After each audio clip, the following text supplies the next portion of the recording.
Hello everyone, नमस्कार। मेरा नाम प्रियंका है और मैं आप सबका अपने blog get candid with Priyanka में स्वागत करती हूँ। ये ब्लॉग मेनली एक सिचुएशन या एक हेल्थ इशू है जिससे हम बहुत सारी औरतें, लड़कियाँ आजकल लड़ रही हैं। आई वुड से लड़ रही हैं। That is called endometriosis. मुझे नहीं पता आप में से कितने लोग इस बीमारी से अवगत हैं, बट करेंटली विश्व की 20 लाख से ज़्यादा महिलाएं इस बीमारी से ग्रस्त हैं। तो एंडोमेट्रियोसिस क्या होता है? मैं आपको एक उदाहरण देती हूँ।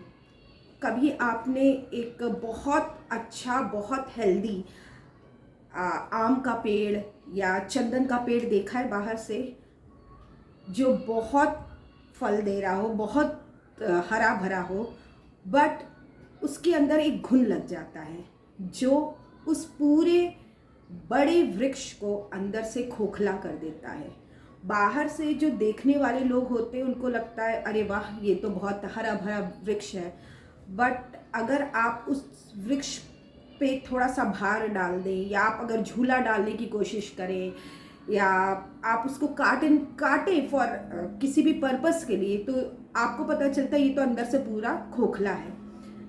एंडोमेट्रियोसिस भी सेम तरह की बीमारी है जो औरतों को, जो 16 साल से लेके 40 साल तक की औरतें हैं उनमें बहुत ज़्यादा पाई जा रही है।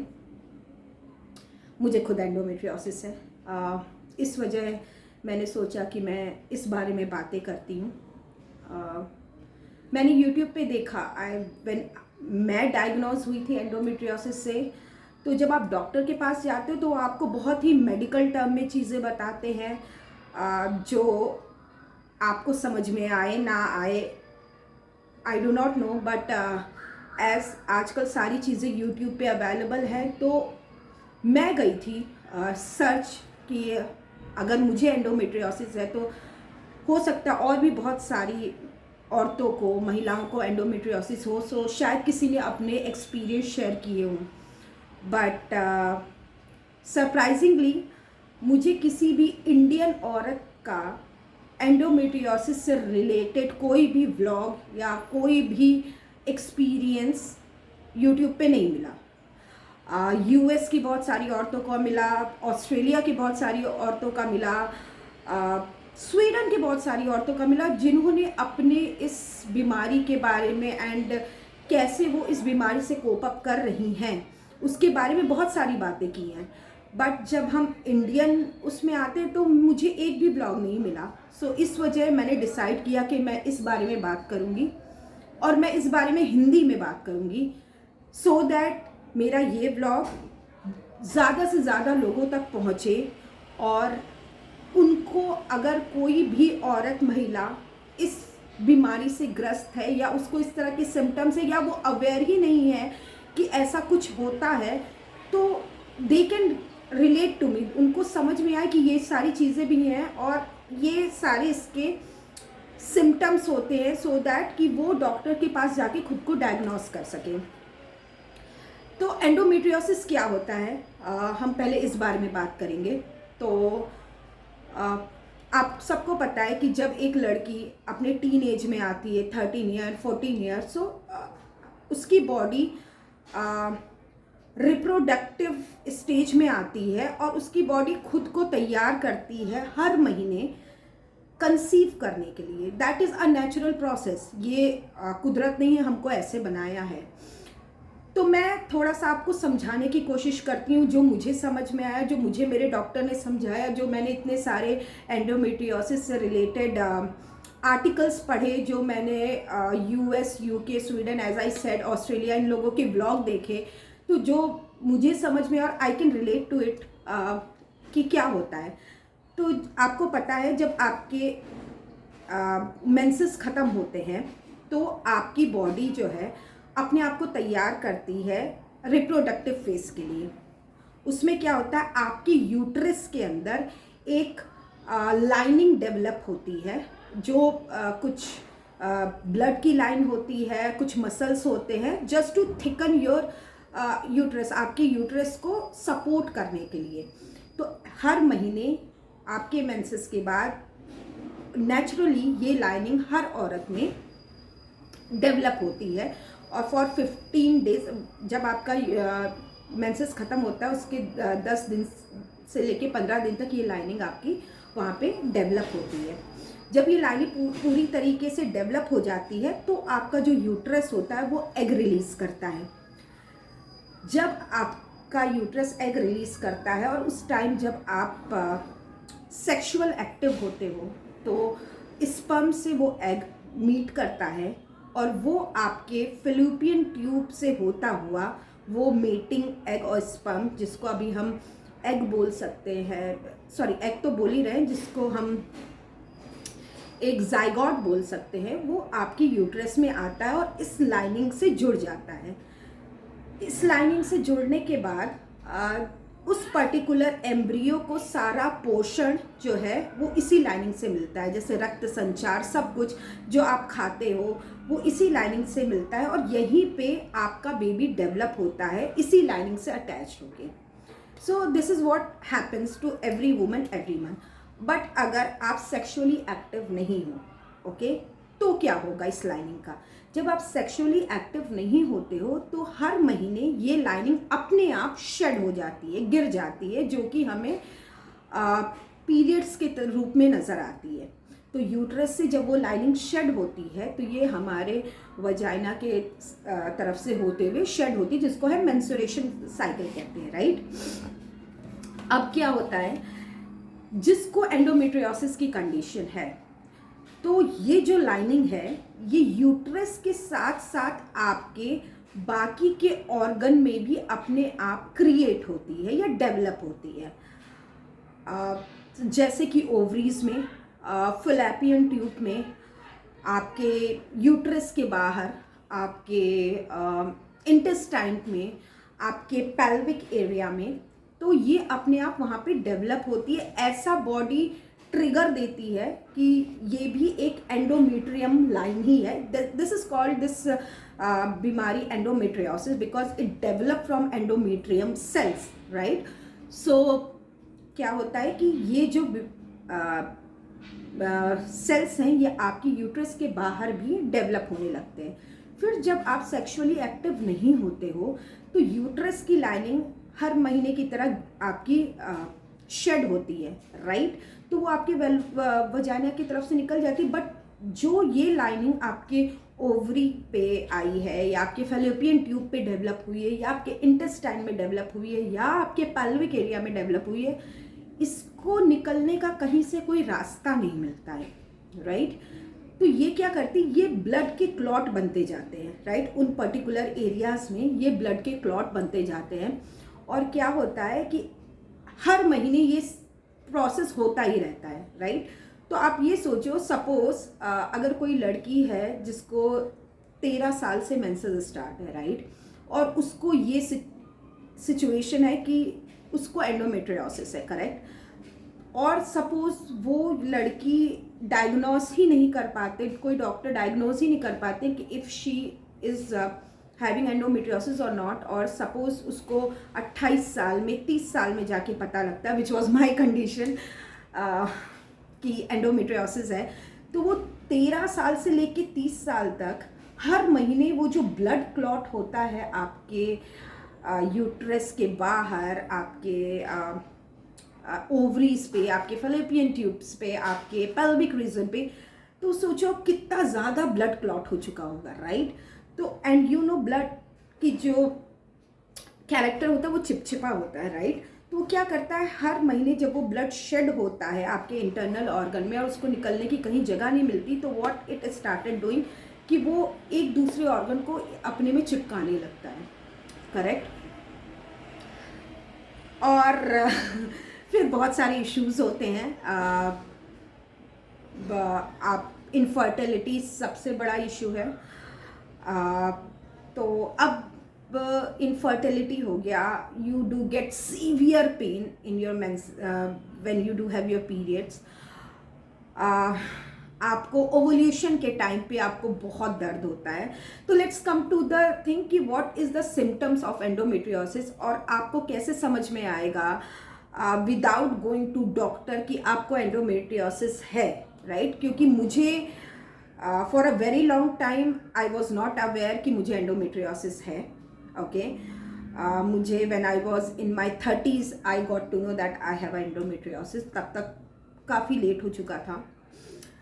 एंड ये जो बीमारी है ये पिछले 40-50 सालों में आई है।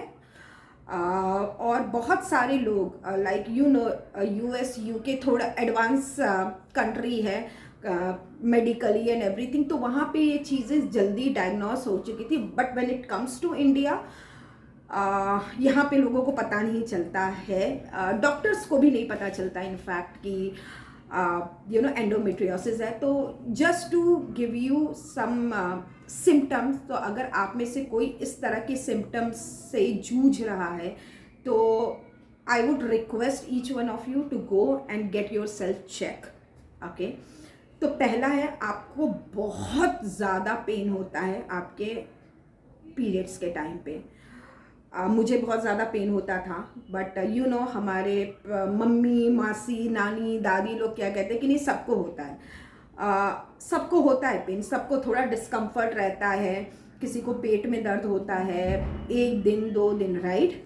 But when this pain is unbearable, ठीक है, जब आप कुछ कर नहीं सकते, आप चल नहीं पा रहे हो, आप ज़्यादा देर बैठ नहीं पा रहे हो आप, और जो एंडोमेट्रियोसिस का पेन होता है वो आपके पेट वाले रीजन में नहीं होता, वो आपके कमर में होता है, लोअर बैक में होता है, and it is severe pain.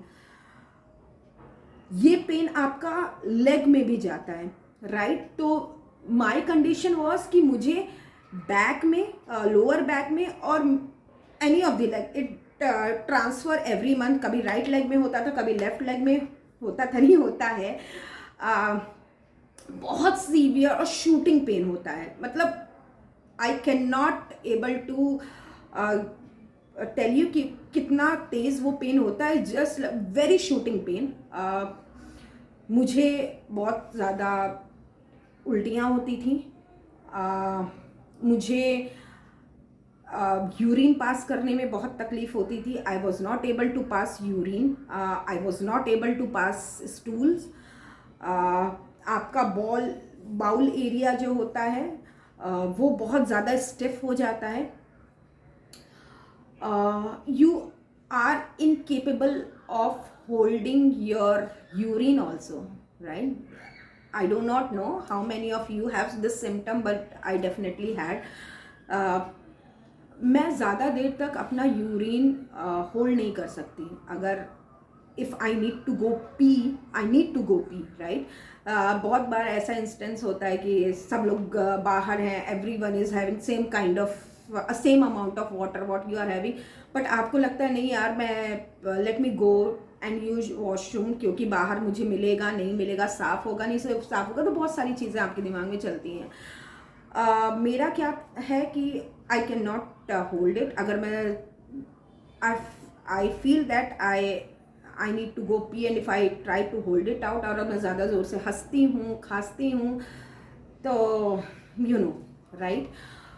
सो अगर आप में से किसी को ये सारी सिम्टम्स हैं, अगर आपको आपके पीरियड्स के टाइम पे आपके मेनली लोअर बैक पे बहुत दर्द है, आपके पैरों में वो दर्द है, आपको इस पीरियड्स के टाइम पे अगर आप यूरिन पास कर रहे हो या आप स्टूल पास कर रहे हो तो आपको बहुत दर्द है, अगर आप अपना यूरिन होल्ड नहीं कर पा रहे हो for certain period of time, तो I will request each one of you go and get yourself for endometriosis. Initially हमारे इधर डॉक्टर पहले एंडोमेट्रियोसिस चेक नहीं करते, because this is something which is not visible, right? आपको doctor के पास जाना, आपको ये सारे सिम्टम बताने हैं, then they might go ask you to do sonography, फिर हो सकता है आपको MRI करने के लिए भी बोलें, बट आपका एंडोमेट्रियोसिस कितना सीवियर है ये आपको सिर्फ और सिर्फ लेप्रोस्कोपी के थ्रू पता चलेगा। मेरे केस में I got married when I 26।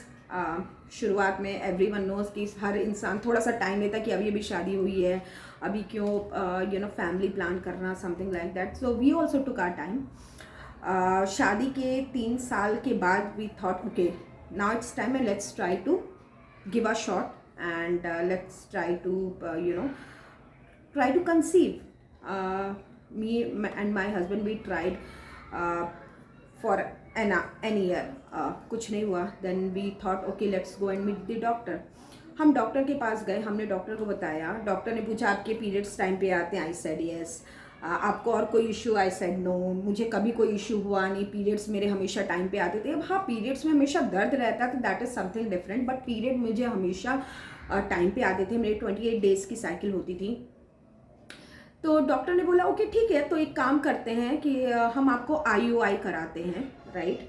तो IUI पे डाला, 3 महीने कुछ नहीं हुआ, बट उसी बीच one fine day what happened कि मुझे एकदम अचानक से I guess that was my ovulation time. Ovulation में भी आपको उतना ही सीवियर दर्द होता है जितना आपको पीरियड्स के टाइम पे होता है। तो क्या हुआ कि मुझे ओवल्यूशन के टाइम पे इतना सीवियर दर्द हुआ, इतना सीवियर दर्द हुआ कि I was not able to sit properly and my husband was in office. तो मैंने उनको कॉल किया, मैंने बोला मुझे दर्द हो रहा है, तो ही came and he took me to the hospital. So what doctor said कि ओके ठीक है हम सोनोग्राफी करके देखते हैं, there might be a situation कि आपकी ओवरी ट्विस्ट हो गई हो। तो उन्होंने जब सोनोग्राफी करने की कोशिश की तो वो इंटरनल सोनोग्राफी कर रहे थे, तो मैं आई वॉज इन पेन, इतने पेन में थी कि मैं उनको वो इंटरनल सोनोग्राफी करने नहीं दे पाई। तो उन्होंने ऊपर से ही मेरा चेक किया, तो उनको लगा शायद ओवरी ट्विस्ट है, तो उन्होंने बोला कि इनको तुरंत हमें लेप्रोस्कोपी करके we have to retwist the ovary.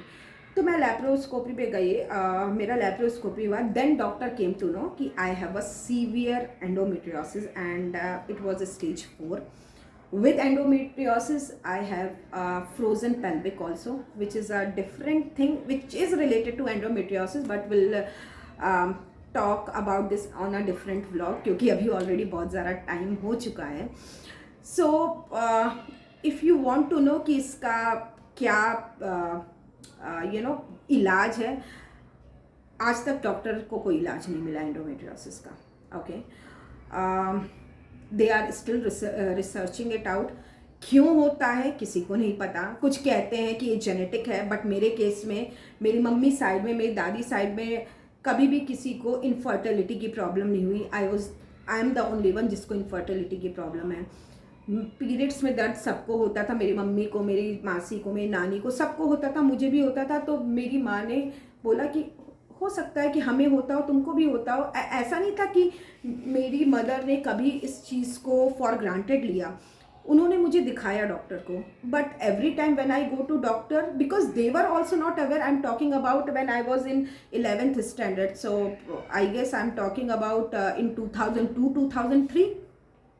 उस टाइम उतनी अवेयरनेस नहीं थी, डॉक्टर को भी आई गेस नहीं पता था।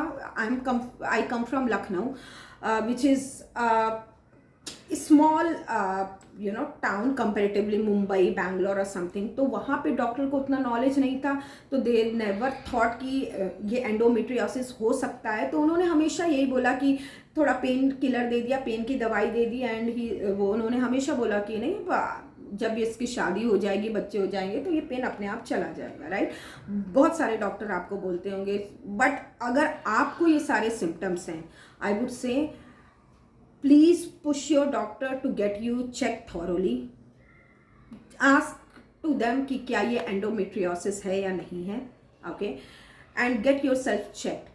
तो एज आई सेड कि इसका कोई इलाज नहीं है, अभी तक नहीं है। आगे होपफुली कुछ हो तो हम लोग के लिए ब्लेसिंग ही होगी।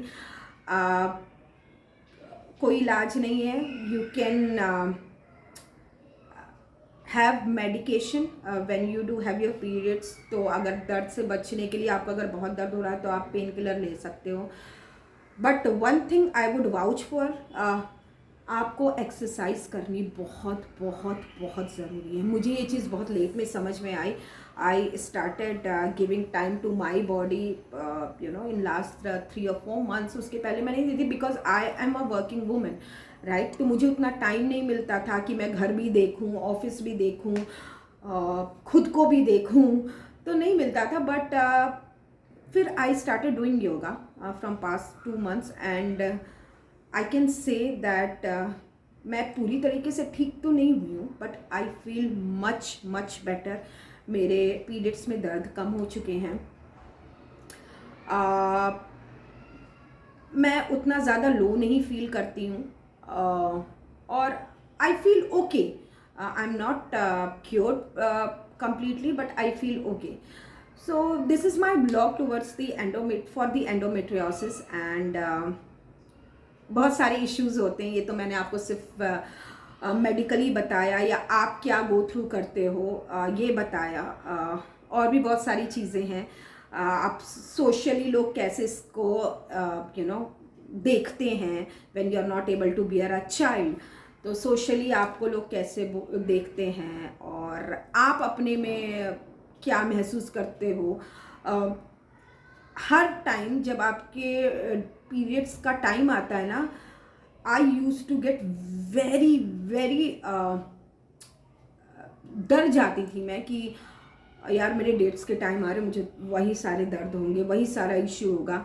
तो that is also one ongoing battle which no one understand, no one, only those who are suffering from endometriosis they can only know कि वो क्या स्ट्रगल होता है हर महीने वो आपके पीरियड्स आने का, हर महीने आपके ओवल्यूशन का। इट्स नॉट ओनली पीरियड कि हाँ चलो 5 दिन का दर्द है ख़त्म हो गया।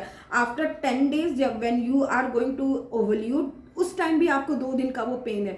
तो 5 दिन, 2 दिन और उसके पहले भी आपकी बॉडी जब रेडी होती है पीरियड के लिए, तो वो पहले के 4 दिन, तो 15 दिन तो आपके महीने के दर्द में ही जाते हैं, right.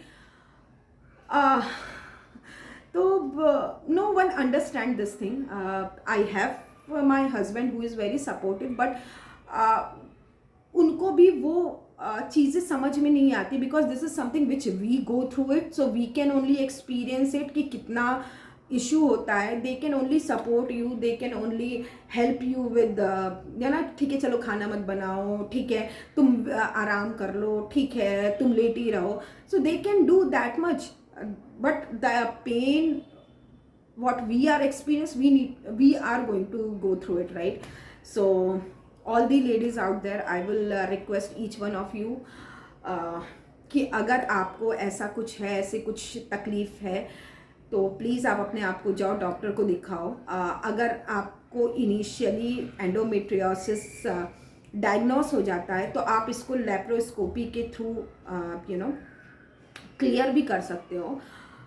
But again this is a ongoing process, और ये हम सबसे ज़्यादा हमारी फर्टिलिटी पे अफेक्ट करता है। हम एक बार दर्द के साथ जीना सीख भी सकते हैं, but when it comes to your fertility, when you are not able to bear a child, I don't think so उसका कुछ ऑल्टरनेटिव है। तो या this is what I wanted to let everyone know कि this is what we are going through and we have to be more aware about our self, we need to be more aware about our body and we need to give time to ourself and our body, because ये एक चीज़ है जो हमारे साथ हमारे and तक जाने वाली है। पैसा नहीं जाएगा, nobody is going to be with you forever in your lifetime, but जो आपकी बॉडी या आपके साथ हमेशा एंड तक रहेगी, तो हमें इसका बहुत बहुत बहुत ख्याल रखना है। And ladies, please give yourself time, please indulge yourself in some exercise, whether it is yoga, whether it is cardio, whether it is dancing, whatever you feel doing it, please do it and please be aware कि ये सारी चीज़ें होती हैं। And one more thing, those who are not able to bear a child, please be empathetic to them. Do not ask this question, अरे तुम्हारी शादी को 5 साल हो गए, तुम्हारी शादी को 6 साल हो गए, तुम्हारी शादी को 10 साल हो गए, बच्चे कब कर रही हो, करना नहीं चाहती, you are a career oriented women, तो इस वजह शायद बच्चे नहीं चाहती हैं. This is not true. जो जिस चीज़ से गो थ्रू करता है उसको वही पता है. So for this I am going to end my vlog. And if in case अगर आप में से किसी को कुछ और जानना हो एंडोमेट्रियोसिस के बारे में, I am a doctor, I am not a doctor, तो आई कैन नॉट से कि ये जो सारी चीज़ें मेरे साथ हुई हैं वो आप में से भी सबके साथ हो. But mostly 80-90% ladies who are suffering from endometriosis, they have same kind of symptoms. तो अगर आपको और भी कुछ जानना हो, I went for IVF 2 times which was unsuccessful. तो अगर आपको उसके बारे में कुछ जानना हो तो let me know in comment section. I will make a vlog about that also. If you want to know कि मैंने सोशली इस चीज़ से कैसे बैटल की या कैसे कर रही हूँ, write a comment. I'll try to make a video on that also. But thank you for listening to me, and please be aware that you need to take care of yourself. No one is going to take care of yourself, so give time to yourself and your body. Thank you. Bye.